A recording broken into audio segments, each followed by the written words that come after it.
저는 일본에서 30년 넘게 살아왔습니다. 그러나 한국인이란 이유로 집을 구하기 힘들고 은행 계좌조차 만들기 어려웠던 그 시절이 지금도 생생합니다. 가장 견디기 어려웠던 것은 한국인으로서의 자부심을 숨겨야 했던 외로움이었어요. 그런데 지금은 일본 사람들이 저를 보고 한국어로 인사합니다. 거리에서 한글이 적힌 간판이 보이고 일본 친구들은 저를 만나면 한국 드라마 이야기를 꺼내며 시작합니다. 이 놀라운 변화는 어떻게 가능했을까요?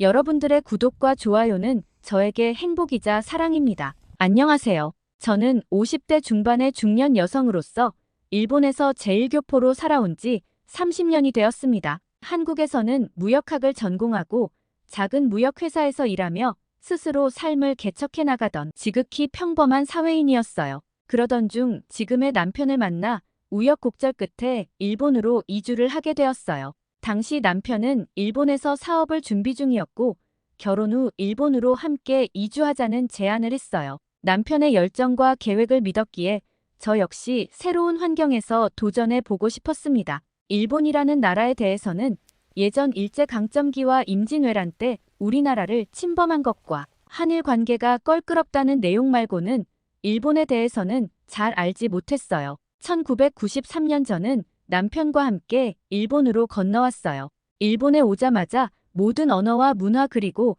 사람들의 시선까지 일본에서 생활을 시작한다는 것이 쉽지 않다는 걸 바로 깨닫게 되었어요. 우선 외국인에 대한 차별이었어요. 더 솔직히 말하면 한국인에 대한 차별이 분명 존재했어요. 남편과 집을 구하러 부동산을 방문했을 때를 지금도 잊을 수 없습니다. 저희들은 집을 구하는 일이라서 긴장하며 부동산 사무실에 방문을 했어요. 부동산 직원은 저희를 반갑게 맞아주는 듯 했지만 이름이 적힌 서류를 보자 표정이 굳어지더군요. 죄송하지만 외국인에게는 임대가 어렵습니다. 그 말을 듣는 순간 저희들은 왜 안 되는지 이해가 되지 않았어요. 남편이 이유를 묻자 직원은 덤덤하게 설명하더군요. 집주인들이 외국인을 꺼려합니다. 특히 한국인이라면 더 신중해지죠. 한국인이라면 더 신중해진다. 그 말이 제 귀에 박히며 머릿속이 하얘졌어요. 한국인이 일본에 온 것이 이렇게까지 큰 장벽이 될 줄은 몰랐거든요. 설마 시대가 어느 때인데 한국인을 차별하겠어 라고 막연하게 생각했던 제 생각은 부동산 직원의 한마디에 처참히 무너져버렸죠. 그날 밤 저희들은 어렵게 구한 임시 숙소에 돌아와 남편이 괜찮아, 다른 집을 찾으면 돼 라고 일부러 아무렇지 않게 말을 했지만 저는 머리가 복잡했어요. 어쩌면 이게 시작이 아닐까? 앞으로 내가 한국인이란 이유로 얼마나 더 이런 차별을 받아야 할까? 순간 화도 났고 서러웠으며 외로운 생각이 들자 눈물이 흘러나왔어요. 과연 우리들이 일본에서 버틸 수 있을까라는 생각만 맴돌았어요. 겨우 조그만 집을 임대하고는 저 역시 일자리를 알아보며 면접을 했어요. 다행히 한국에서 무역회사의 경험을 인정받아 일본 식품 유통업체에 계약직으로 취직을 했어요. 업무는 주로 한국 식품을 일본 시장에 소개하고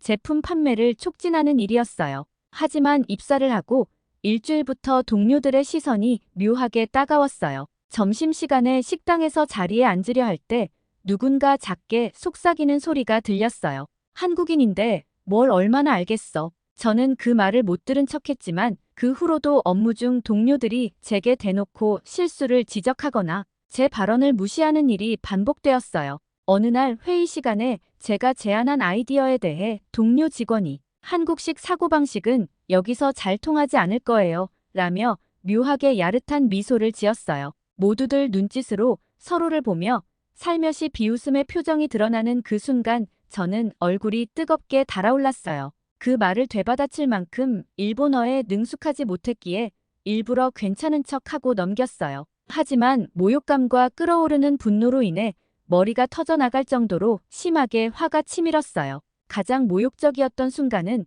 업무 실수로 인해 상사에게 불려갔을 때였습니다. 제가 실수한 이유를 설명하자 상사는 한국 사람들은 이런 디테일한 부분들을 해결 못하나 보죠. 이건 기본 중에 기본인데 이런 것도 못하면서 어떻게 일본에서 밥 먹고 살려고 이민을 왔어요? 이번은 본인이 실수를 인정하니까 한 번은 넘어가겠습니다. 하지만 다음엔 더 신중히 똑바로 하세요라고 말했습니다. 그날 저는 제자리에 앉아 업무가 들어오지 않을 정도로 혼란스러웠어요. 실수에 대한 질책보다도 한국인이라는 이유만으로 마치 실수를 아주 실력 없고 형편없는 사람으로 보는 차가운 시선이 견딜 수가 없었어요. 그리고는 한국인은 역시 하는 내려보는 듯한 눈빛과 조소어린 말투가 저를 더 아프게 했습니다. 저는 집으로 돌아와 거울을 보며 스스로에게 질문했어요. 나는 한국에서 일할 때는 인정받았는데 왜 이곳에서는 나를 하찮은 사람으로 생각들을 할까? 생각해보면 그 시절의 저는 매일이 불안과 좌절의 연속이었어요. 사람들의 냉소적인 시선과 말투는 제 자존감을 갉아먹었고 제가 한국인이라는 사실이 언젠가부터 지워버렸음 하고 생각들 때도 있었어요. 일본에서는 내가 아무리 열심히 해도 한국인이라는 꼬리표를 뗄 수 없을 것 같다는 생각이 제 머릿속을 지배했습니다. 하지만 그럴수록 제 안에서 작은 목소리가 들렸어요. 너는 한국인이야. 내가 여기서 어떤 대우를 받든 너 자신을 잃으면 안 돼. 이 목소리가 제 내면의 버팀목이 되었어요. 어느 날 퇴근 후 집에 돌아오자마자 눈물이 터졌습니다. 회사에서는 동료들에게 외면당했고 일상에서는 한국인이라는 이유로 배척받는 느낌에 지쳐버렸습니다. 나는 정말 여기서 버틸 수 있을까?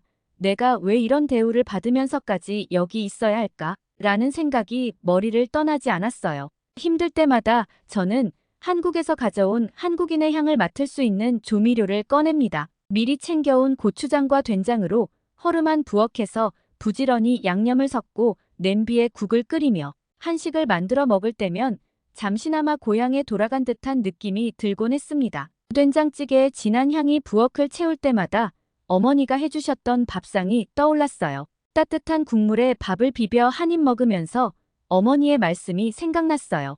어디에 있든 내가 한국 사람이라는 걸 잊으면 안 된다. 어머니가 하셨던 말씀이 갑자기 마음에 꽂히며 울컥 눈물이 났어요. 그리고는 한국에 있는 고향집으로 국제 전화로 전화를 했죠. 저는 통화를 하면서 그간의 어려움을 털어놓았어요. 어머니는 한참 동안 제 이야기를 들으시더니 조용히 말씀하셨어요. 너는 거기서 열심히 살아야 한다. 우리나라는 너처럼 열심히 사는 사람들 덕분에 발전하고 있어. 내가 한국 사람이란 걸 자랑스럽게 여겨야 해. 행여나 조금이라도 내 마음속에 한국인에 대한 후회나 감추려는 생각은 추호도 하면 안 된다. 그 말씀이 저를 붙잡아 주었습니다. 어머니의 말은 단순한 위로가 아니라 제가 누구인지 깨닫게 해준 강렬한 메시지였어요. 한국인이라는 사실이 왜 나를 구속하는 족쇄가 아니라 자랑스러워해야 할 정체성인지 알게 된 순간이었어요. 그날 이후 저는 한국 음식을 할 때마다 어머니의 말씀이 떠올랐고 그 기억은 제게 버틸 힘을 주었습니다. 고춧가루를 뿌리며 이건 우리 한국의 맛이야 라고 속으로 중얼거리곤 했죠. 저는 결심했습니다. 내가 여기서 어떤 대우를 받든 나는 한국인이야. 당당하게 나는 내 자부심을 지키며 살아갈 거야. 그 결심 이후로 제 마음속에는 작은 오기가 자리 잡았어요. 회사에서 무시를 당해도 일본 사람들이 불편한 시선으로 저를 쳐다봐도 저는 고개를 숙이지 않았어요. 어머니가 말했던 너는 한국 사람이라는 그 문장은 언제나 저를 일으켜 세웠습니다. 그리고 저를 지탱하고 제 삶의 중심이 되는 영원히 잊혀지지 않는 문장이었어요. 어머니의 격려와 제 안의 결심으로 조금씩 제 삶은 달라지기 시작했어요. 힘들고 속상한 일이 많았지만 그럴수록 이를 악물며 버티던 어느 순간 주변에서 한국이라는 이름이 새로운 방식으로 들려오기 시작했어요.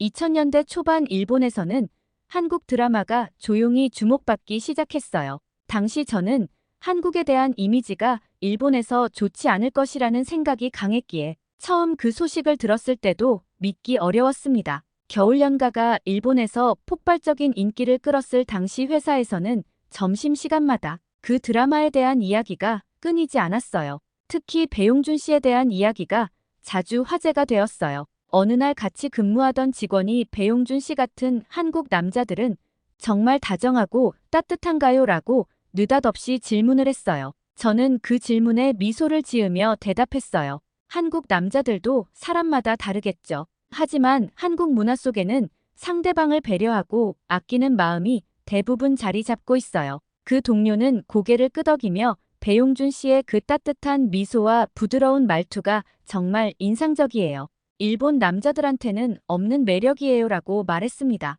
그날 이후 회사에서는 한국 남자들에 대한 이야기와 동경 섞인 질문들이 자주 있었어요. 한 번은 한 동료가 저 배용준 씨 같은 한국 남자랑 결혼하고 싶어요. 어디 가면 만날 수 있을까요? 라고 장난스럽게 말했을 때 모두가 웃음을 터뜨렸어요. 저는 이렇게 대답을 했죠. 글쎄요, 한국 남자와 결혼을 하려면 한국으로 여행을 가셔야겠네요. 라고 대답했지만 속으로는 한국 남자들에 대한 긍정적인 이미지가 일본 사회에 강하게 확산되고 있다는 것이 놀랍고도 뿌듯했습니다. 또 다른 동료도 저를 붙잡고 말했습니다. 겨울 연가를 보는데 왜 이렇게 마음이 울컥하게 되나요? 유진이랑 준상이 서로를 이렇게 애절하게 사랑하는 모습은 정말 일본 드라마에서는 볼 수 없는 감정이에요. 저는 드라마를 떠올리며 대답했습니다. 한국 드라마는 사람들 사이의 감정을 섬세하게 다루는데 초점을 많이 맞추죠. 사랑도 이별도 가족에 대한 애정도 깊이 있게 표현하는 게 특징이에요. 그 동료는 고개를 끄덕이며 말했습니다. 그래서 한국 드라마를 보면 마음이 따뜻해지고 또 많이 울게 돼요. 겨울 연가를 보고 나니까 한국에 가서 그 배경 장소들을 보고 싶어졌어요. 그녀는 실제로 다음 여름 휴가의 겨울연가 촬영지로 유명한 나미섬을 방문했습니다. 그녀는 저에게 사진을 보여주며 정말 아름다운 곳이에요. 드라마 속 그 감동이 고스란히 느껴졌어요. 유니 씨 나라에 이렇게 아름다운 곳이 있다니 정말 부러워요. 라고 말했습니다. 드라마를 시작으로 한류는 점차 한국 문화 전반으로 확산되었어요.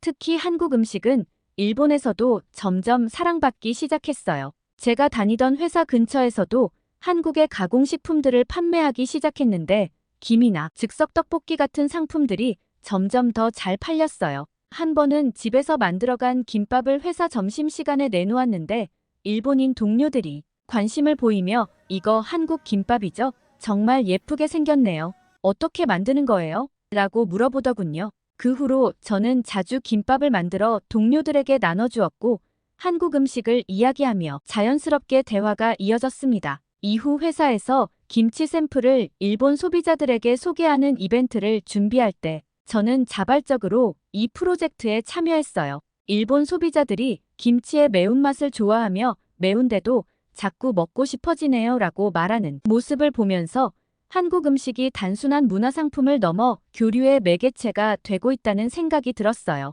그리고 시간이 지나며 회사에서 저를 바라보는 시선도 많이 달라졌어요. 과거에는 외국인 직원으로 보던 동료들이 이제는 한국 문화를 알리는 전문가로 저를 인정해주기 시작했어요. 제가 추천한 한국 드라마나 음식을 보고 나서 동료들이 고맙다며 피드백을 주었고 그것이 제게는 큰 힘이 되었습니다. 특히 회사 동료 중 한 명이 저를 찾아와 살짝 말했던 기억이 있습니다. 사실 요즘 한국어를 배우고 있어요. 드라마를 보다가 한국어를 직접 배워보고 싶어졌거든요.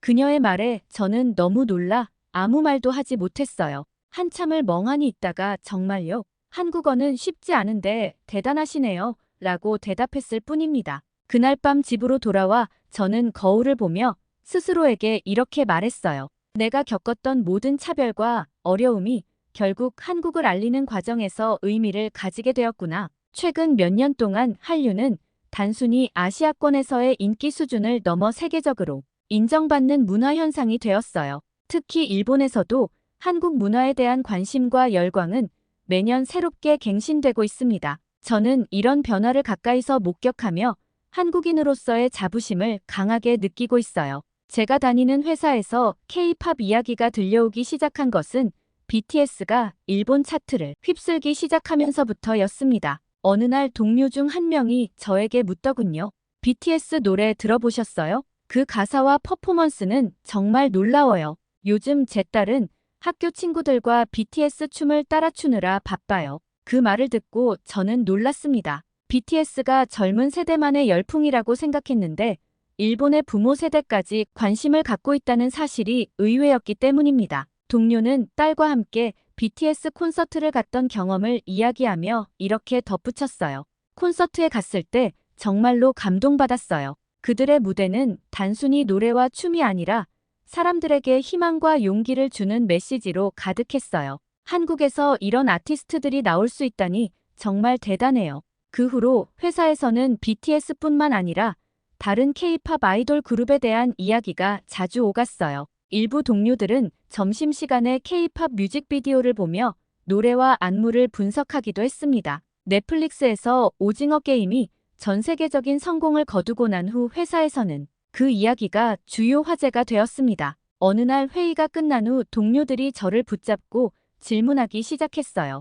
오징어 게임 보셨죠? 그 이야기 정말 강렬하던데 한국 드라마는 왜 이렇게 사람 마음을 흔들어 놓는 거예요? 그들은 드라마의 세밀한 설정과 인간 본성에 대한 탐구가 일본 드라마와는 다른 깊이를 가지고 있다고 말했습니다. 동료 한 명은 특히 드라마 속 달고나 게임에 큰 관심을 보이며 이렇게 말했어요. 달고나 게임 장면이 너무 재미있어서 친구들이랑 만들어서 해봤어요. 한국 어린이들은 어릴 때 이런 걸 정말 하면서 놀았나요? 저는 웃으며 대답했습니다. 네, 저 어릴 때도 그런 놀이를 했어요. 달고나를 잘 깨지지 않게 조심하면서 모양을 따라내는 게 정말 어렵지만 친구들과 함께하면 더 재미있었죠. 이 대화는 곧 한국 문화 전반으로 이어졌어요. 동료들은 한국에서 어릴 적 즐기던 놀이와 음식, 그리고 교육 문화까지 궁금해하며 끊임없이 질문을 던졌어요. 어느 날은 회사 동료들이 점심시간에 모여 한국 화장품과 패션에 대한 이야기를 나누고 있었어요. 한 동료가 제게 다가와 말했습니다. 요즘 한국 화장품을 사용하기 시작했는데 피부가 훨씬 좋아진 것 같아요. 한국 사람들은 왜 이렇게 화장품을 잘 만들어요? 그녀는 제가 사용하는 화장품 목록까지 물어보며 제가 추천하는 제품이라면 무조건 사겠다고 하더군요. 또 다른 동료는 최근 방한 여행 중 한국의 작은 화장품 가게를 방문했을 때의 경험을 자랑했어요. 제가 서울에 갔을 때 명동거리에서 산 한국 화장품들이 정말 최고였어요. 가게 직원들이 친절하게 설명해주고 샘플도 엄청 많이 줬어요. 한국 사람들의 서비스 정신은 정말 훌륭하더라고요. 이런 이야기를 듣는 순간 저는 한국 제품들이 단순히 상품이 아니라 우리나라의 문화와 철학을 담고 있다는 것을 실감했습니다. 현재 지금의 일본에서는 한국 문화가 단순히 유행을 넘어서 일상에 깊이 스며들어 있습니다. 초등학생들 사이에서는 K-팝 그룹의 댄스 커버가 유행이고 중고등학생들은 한국 드라마 속 대사를 따라하며 한국어를 배우기 시작했어요. 거리에서는 한글이 적힌 티셔츠를 입고 있는 사람들이 늘어났고 한국 음식점 앞에는 긴 줄이 생기곤 합니다. 일본의 대형 서점에는 한국어 교재와 한국 문화를 소개하는 책들이 베스트셀러 코너에 진열되어 있는 것을 자주 볼 수 있어요. 이 모든 변화를 보며 저는 한국인으로서의 자부심을 가슴 깊이 느꼈습니다. 과거의 차별과 외면 속에서 외로움을 견뎌야 했던 저 자신이 이제는 동료들과 함께 한국 문화를 이야기하고 그들이 제게 한국에 대해 질문하는 모습을 보며 한국이 세계적으로 인정받는 나라가 되었다는 것을 실감했어요. 한국은 정말 대단한 나라예요. 동료들이 이렇게 말할 때마다 저는 속으로 이렇게 대답합니다. 그렇죠. 우리가 이렇게 자랑스러운 나라를 만들어 왔어요. 대한민국이 스포츠를 통해 세계적으로 주목받은 순간들은 제게 한국인으로서의 자부심을 강하게 심어주었습니다. 특히 2002년 한일 월드컵은 제 인생에서도 잊을 수 없는 기억으로 남아있어요. 당시 저는 월드컵에서 한국팀이 선전하는 모습을 보며 깊은 감동을 느꼈습니다. 16강, 8강, 4강까지 한국 선수들이 매 경기에서 기적 같은 승리를 만들어냈을 때 회사 동료들이 저를 볼 때마다 먼저 한국 이야기를 꺼냈습니다. 한국 축구팀은 정말 대단해요. 어제 경기는 저도 응원했어요. 그 말을 들으며 저는 속으로 뭉클한 감정을 느꼈습니다. 특히 한국 응원단이 보여준 붉은 물결과 대한민국이라는 응원 구호는 일본에서도 큰 화제가 되었어요. 한 동료가 제게 물었습니다. 유니 씨, 한국 사람들은 정말 이렇게 열정적이에요? 응원하는 모습을 보니 한국은 정말 하나로 뭉치는 힘이 있는 나라 같아요. 저는 웃으며 대답했습니다. 네, 우리는 어려울수록 더 하나로 뭉치곤 하죠. 이게 한국 사람들의 힘이에요. 스포츠뿐만 아니라 한국의 제품들이 전 세계적으로 사랑받기 시작하면서 일본에서도 그 인기가 체감되기 시작했습니다. 제가 다니는 회사에서도 한국 제품의 품질에 대한 칭찬이 끊이지 않았어요. 한 번은 일본 동료가 새로 출시된 한국 스마트폰을 자랑스럽게 꺼내 보이며 말했어요. 이거 정말 놀라워요. 디자인도 예쁘고 성능도 최고예요. 한국 사람들이 이렇게 훌륭한 제품을 만든다는 게 믿기지 않아요. 한국의 자동차도 일본 내에서 점차 주목받고 있었습니다. 한국 브랜드의 전기차가 일본 도로에서 자주 보이기 시작하던 어느 날 동료가 말했습니다. 요즘 한국 전기차가 일본에서도 많이 보이더라고요. 환경 친화적인 기술로 세계를 선도하고 있다니 대단해요. 그 말을 들으면서 저는 한국의 기술력이 이제는 단순히 아시아를 넘어 세계를 리드하는 위치에 섰다는 사실을 실감했습니다. 최근 몇 년 사이 한국은 문화 콘텐츠 강국으로도 자리 잡았어요. 저는 영화 기생충이 아카데미 시상식에서 작품상을 수상한 날을 또렷이 기억합니다. 그날은 회사에서 일정을 마치고 집으로 돌아와 뉴스를 보며 환호를 질렀어요. 다음 날 회사에서는 모두가 저를 보며 말했습니다. 기생충 봤어요. 한국 영화가 오스카를 휩쓸다니 정말 대단해요. 동료들은 영화의 스토리와 깊이에 대해 이야기하며 한국은 이런 독창적인 콘텐츠를 어떻게 만들어낼 수 있죠? 라고 물었습니다. 저는 그들의 질문에 자부심을 느끼며 대답했어요. 한국 사람들은 어려운 환경에서도 창의적으로 문제를 해결하고 세상에 없는 새로운 걸 만들어내는 걸 좋아해요. 아마 그게 한국 문화에도 스며들어 있는 것 같아요. 그리고 오징어 게임의 세계적인 성공은 한류의 위상을 한층 더 높였습니다. 이 모든 변화 속에서 제가 가장 감동을 느꼈던 순간은 이제는 일본 사람들이 먼저 한국어로 저에게 인사하기 시작했을 때였습니다. 안녕하세요 라는 짧은 인사말이지만 그 말을 듣는 순간마다 저는 그동안 한국인으로 살아오며 느꼈던 모든 서러움과 차별이 한순간에 보상받는 것 같은 기분이 들었어요. 길거리에서 한글이 적힌 간판을 자주 볼 때마다, 그리고 일본 친구들이 한국 노래를 따라 부르거나 한국 음식을 즐기는 모습을 볼 때마다 저는 가슴이 뭉클해졌습니다. 이제 저는 한국이 세계에서 인정받는 나라가 되었다는 사실에 대해 단순한 자부심을 넘어 큰 책임감을 느낍니다. 동료들이 한국은 정말 특별한 나라네요. 저도 한국을 배워보고 싶어요 라고 말할 때마다 저는 한국의 위상이 단순한 유행이 아니라 우리가 만든 가치와 노력의 결과라는 것을 깨닫습니다. 저는 스스로에게 다짐합니다. 내가 어디에 있든 한국인이라는 자부심을 잃지 말아야지. 그리고 더 많은 사람들에게 한국의 아름다움과 힘을 알려줘야 해. 한국과 일본 사이에서 살아온 30년 이상은 결코 쉽지 않았습니다. 차별과 외로움을 견디며 때로는 내가 왜 여기에 있는지 묻기도 했습니다. 하지만 지금 저는 다르게 생각합니다. 제가 이곳에 있는 이유는 단지 가족을 위해 살아가는 것만이 아니었어요. 저는 두 나라를 연결하는 다리 역할을 하고 있다는 것을 깨닫게 되었습니다. 요즘 저는 회사 동료들에게 한국 문화를 이야기할 때마다 뿌듯함을 느낍니다. 한국 드라마나 K-팝에 대한 그들의 질문에 대답하며 자연스럽게 한국의 역사와 전통에 대해서도 알리고 있습니다. 동료들이 한국은 정말 매력적인 나라예요. 그래서 더 많이 알고 싶다고 말할 때마다 저는 두 나라가 서로 더 가까워지는데 작은 역할이라도 하고 있다는 사실에 자부심을 느낍니다. 최근 몇 년 사이 일본에서도 한국어를 배우려는 사람들이 많아졌습니다. 제가 아는 동료의 자녀는 중학교 방과 후에 한국어 학원을 다닌다고 합니다. 그 부모는 아이가 한국 문화를 정말 좋아해서 한국어를 배우고 싶다고 하더라고요. 한국에 직접 가보는 게 꿈이라네요 라고 말했습니다. 이런 이야기를 들을 때마다 저는 생각합니다. 다음 세대는 나와는 다른 삶을 살게 될 거야.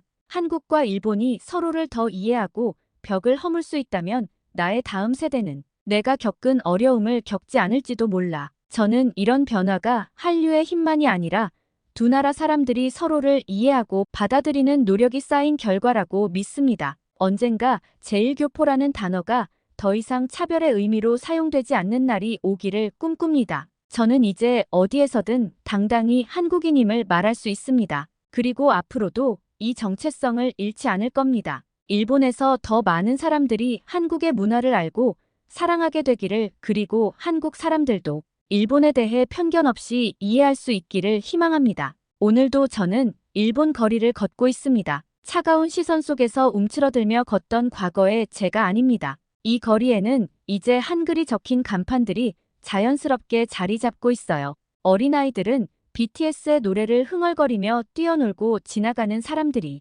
안녕하세요 라며 한국어로 저를 반깁니다. 저는 잠시 멈춰서서 이 모든 풍경을 바라봅니다. 이곳에서 보이는 변화는 단순히 시간의 흐름으로 만들어진 것이 아니었습니다. 수많은 한국 사람들이 각자의 자리에서 끊임없이 노력하고 한국이라는 이름을 세상에 알렸기에 가능한 일이었습니다. 저 역시 그 작은 흐름 속에 있었다는 사실이 너무나 뿌듯합니다. 눈앞의 간판과 아이들의 웃음소리를 바라보며 속으로 생각합니다. 대한민국, 우리는 정말 대단한 나라가 되었구나. 어려움 속에서도 이렇게 멋진 나라로 성장하다니 이 자랑스러운 이름을 가슴에 품고 산다는 사실이 얼마나 축복인지 모르겠어. 길을 걸으며 한글로 적힌 작은 카페 간판을 스쳐 지나갑니다. 간판에 적힌 글귀는 함께하는 즐거움이라는 문장이었어요. 그 문장을 보는 순간 저의 지난 30년이 스쳐 지나갔어요. 혼자일 때 느꼈던 외로움과 차별 속에서도